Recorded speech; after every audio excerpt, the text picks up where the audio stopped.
আমি যে daily মোবাইলবোৰ charge দিওঁ চাৰ্জ দিয়াৰ নামত আমাৰ কিমান টকা যায় সকলোৱে টেক্সট মেছেজ কৰোঁ কিন্তু জানোনে ফাৰ্ষ্ট টেক্সট মেছেজ কোনে কৰিছিল এনেকুৱা কিছুমান নতুন তথ্য মই আজি আপোনালোকৰ ওচৰত কম যিবোৰৰ বিষয়ে আপুনি হয়তো আগতে গমেই পোৱা নাছিল আজিৰ দিনত সকলোৱে জিন্স পিন্ধে ল'ৰা হওক ছোৱালী হওক সকলোৱে পিন্ধে কিন্তু বিশ্বৰ সকলোতকৈ দামী জিন্সটোৰ বিষয়ে আপুনি জানেনে বা দেখিছেনে সেই জিন্সটোৰ নাম হৈছে এস্কেডছ কালচাৰ সৱাৰছস্কি ক্ৰিষ্টেল জিন্স আৰু এই জিন্সটোৰ দাম হৈছে $1.3 মিলিয়ন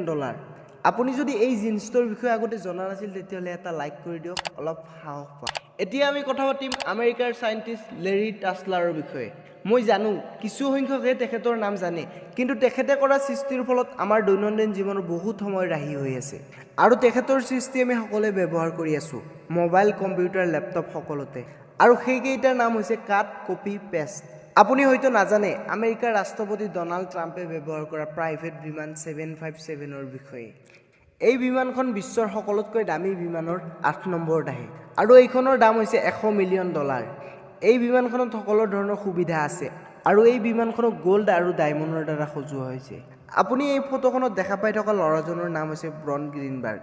আপুনি এই ফটোখন দেখাৰ পিছত ল'ৰাজনৰ বয়স কিমান বুলি ভাবিছে নিশ্চয় এবছৰ বা 2 বছৰ বুলি ভাবিছে কিন্তু এই ল'ৰাজনৰ বয়স 20 বছৰতকৈ অধিক আৰু এই ল'ৰাজন সিনড্ৰোম এক্স নামৰ এটা ৰোগত আক্ৰান্ত যিটো ৰোগত ব্যক্তিৰ বয়স সময়ৰ লগত বৃদ্ধি হৈ থাকে কিন্তু দেখাত সৰু হৈ থাকে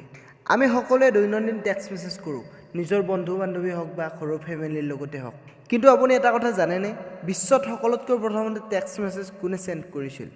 আচলতে 3 ডিচেম্বৰ 1992 নীল পাববাৰ্ট নামৰ এজন ব্যক্তিয়ে ভোডাফোনৰ ডাইৰেক্টৰ ৰিচাৰ্ড জাৰ্ভিছলৈ প্ৰথম টেক্সট মেছেজটো পঠাইছিল আৰু সেই টেক্সট মেছেজটো নীল পাববাৰ্টে মেৰী খ্ৰীষ্টমাছ বুলি লিখি পঠাইছিল আপুনি নিশ্চয় ভাবে